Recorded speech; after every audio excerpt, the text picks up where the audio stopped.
Bougaman ouais qui a check les collègues l'IA, c'est même Bougaman ouais à la manifestation qui a dit les gens tourner les galettes lacrymo dans de l'eau pour tuer yo et c'est Boukta c'était un policier en fait.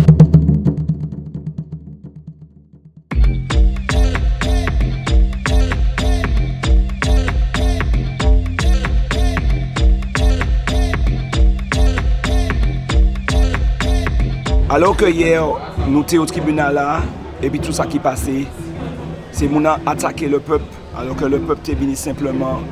Et puis nous, pour te soutenir nous, c'est qu'on a attiré LBD ou flashball, je ne sais pas connaître technique. Mais qu'est-ce qu'ils ont fait? Ils ont blessé des grands monde, ils ont racheté tout un grand ici, ils ont racheté bouche antigène. Il y a l'eau qui peut mater, il y a l'eau qui et c'est nous qui porté plainte parce que ça c'est violence policière. Et qui ça yo fait hier au soir, les tout bas est calmé, les hostilités arrêtées, tout le monde est rentré caillou, c'est des forgeons de RAF dans Fort-de-France et puis on mettait que yo quand ramasser moun. Yo ramasser des militants qui étaient simplement rentrés caillou. Ils vont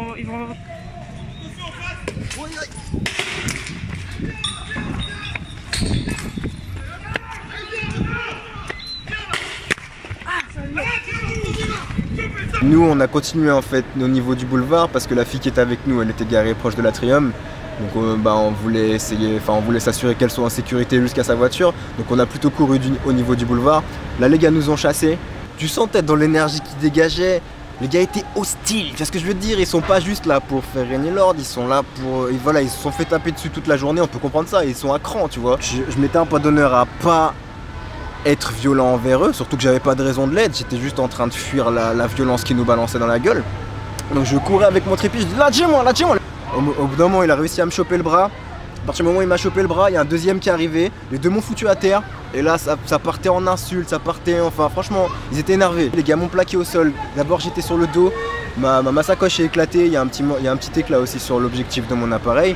Les gars m'ont plaqué sur le dos, ils m'ont commencé à m'étrangler comme ça, je les ai prévenus, je leur ai dit les gars j'arrive pas à respirer, ils en avaient pas grand chose à faire, ils m'ont hurlé de me mettre sur le ventre, mets-toi sur le ventre, mets-toi sur le ventre. Là j'ai une espèce de petite cicatrice parce qu'à ce moment là ils m'ont plaqué la tête contre le sol. Et à partir du moment où ils m'ont passé les menottes, dans le dos, à partir du moment où ils m'ont passé les menottes, j'ai eu droit à un gentil petit enculé. C'est pour confirmer que ça y est, t'es chopé. Là ils m'ont emmené dans la voiture, il y avait une matraque au niveau du gars qui me poussait, il a chopé la matraque, il m'a dit dépêche-toi de monter ou je te défonce. Donc, bref, j'obtempère. J'ai eu droit à un... Là c'était pas enculé, c'était enfoiré dans la voiture. Et en gros, ils me rentraient les deux me rentraient leurs coudes dans les... Là au niveau du dos, au niveau des côtes. Ils me rentraient bien profond leurs côtes. Et j'ai eu droit à plusieurs fois, baisse la tête. Et je leur dis, mais les gars, pourquoi en fait? Pourquoi je dois baisser la tête? Il n'y a pas de loi qui m'oblige à baisser la tête. Et les gars voulaient absolument que je baisse la tête. Comme je voulais pas, je résistais, j'avais droit à des bons coups dans le dos pendant tout le long. Heureusement, j'étais pas très loin et la route jusqu'au commissariat elle était pas très longue. J'arrive du coup dans la petite salle où ils accueillent les différentes personnes qu'ils ont arrêtées. Là, je reconnais du coup Hervé, mon frangin qui avait été interpellé au même moment que moi. Et puis il y avait 3 autres gars du coup, dont 2 mineurs qui étaient là aussi.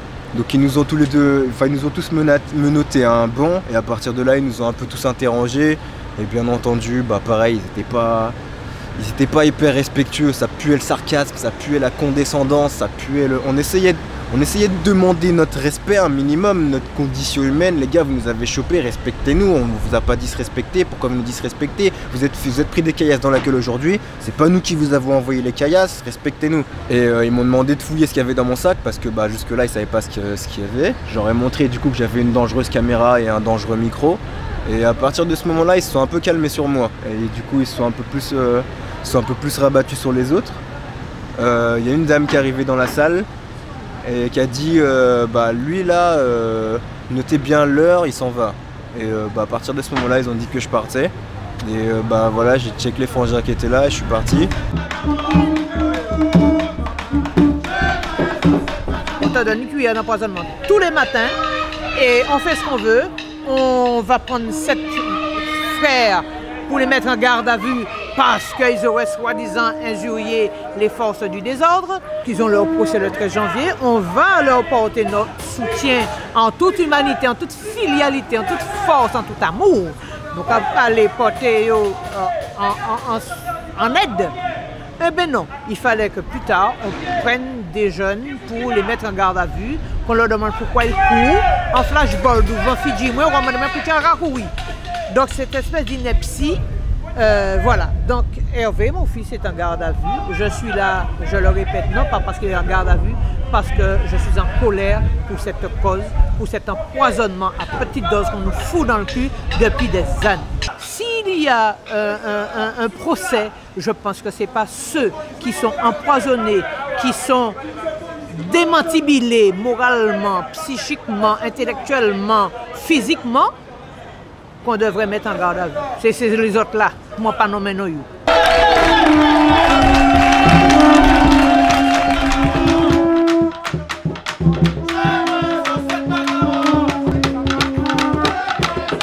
Nous avons renoncé le boulevard Général de Gaulle là pour tourner à l'atrium là pour aller le toit. Donc du coup on était du côté du marché, il y avait tous les escadrons de l'autre côté de la route. Comme nous on n'a rien à se reprocher, on ne fait pas partie des cas sur ça, on a commencé, on marchait tranquillement tu vois. Sauf que Babylone commençait à tirer flashball dans nous. C'est Impact nous 4 ça dans pied nous qui a dit nous que frère ouais c'est les messieurs qui a tiré lacrymo et puis flashball dans nous.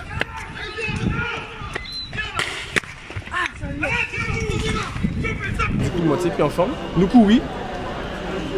Nous arrivons pharmacie Cypria, puis crédit agricole le boulevard Général de Gaulle là, photo palmier. Et puis là il y a l'auto qui vivait en Berlingot, l'autopolice qui vivait. Il était à 5 mètres de nous. Il y a tout ni flashball et puis il commence à viser nous. Donc tu lui mets une match un petit en arrêt. Et pour que ça qu'elle est là, sauf que les messieurs étaient s'en foutus, ils ont commencé à péter en nous, franchement, c'est Impact en l'étoile là, nous étions 400. Donc du coup, nous commençons à courir, ça a séparé le groupe. Moi, je suis retourné au milieu du boulevard Général de Gaulle et j'ai rencontré une équipe de policiers à terre. Ils ont attrapé main, ils ont fouillé la même et puis ils ont mis en fourgon et puis c'est parti pour 15 heures de garde à vue. On arrive dans le commissariat, ils ont menacé nous à les bancs. Et pendant nous là qui attendent pour nous, moi j'ai un policier qui est rentré à le commissariat. Et Bougaman ouais qui a checké les collègues l'IA, c'est même Bougaman ouais à la manifestation qui a dit les gens tourner les galettes lacrymo dans de l'eau pour tuer eux, pour éviter d'intoxiquer quand tu vois. Et c'est c'était un policier en fait. Donc du coup moi je pense que mettre bon indique à dans manifestation pour entre guillemets motiver la casse ou bien la haine ou la violence, je ne sais pas. Au moment où j'allais déposer aller faire ma déposition, je suis monté dans l'escalier, mais c'est qui a dit mais comment c'est pas toi que j'ai vu envoyer des projectiles tout ça. Donc moi j'ai dit mais non pas du tout que mon patient fait ça, mon pas fait partie de l'implication là. Et monsieur Souribamé il dit eh ben bonne chance. Et puis parti ouais. Et là je suis retourné à ma cellule et puis il a dit match à moi. Et quand j'étais dans la salle, dans le commissariat, j'ai essayé de beaucoup observer les personnes, beaucoup observer leur attitude. Et il y avait vraiment, dans la police on peut dire qu'il y a vraiment tout type de profil. Et j'ai vraiment ressenti en fait, t'avais des personnes qui essayaient d'apaiser le truc, qui essayaient d'être un petit peu bienveillantes, même si ils doivent quand même rester dans leur rôle, c'est-à-dire que pour eux on est quand même des suspects qui viennent d'être appréhendés. Et t'en avais qui étaient vraiment en mode le regard sombre, tu vois ce que je veux dire? Tu sens que pour eux t'es leur ennemi en fait et qu'ils viennent te choper et franchement enfin ouais c'est compliqué, c'est compliqué. Surtout en fait le plus rageant dans ça c'est que c'est des nègres en fait, c'est-à-dire que si c'était des blancs, admettons, c'est la police coloniale, machin, ok, mais c'est des nègres qui nous traitent de cette manière-là.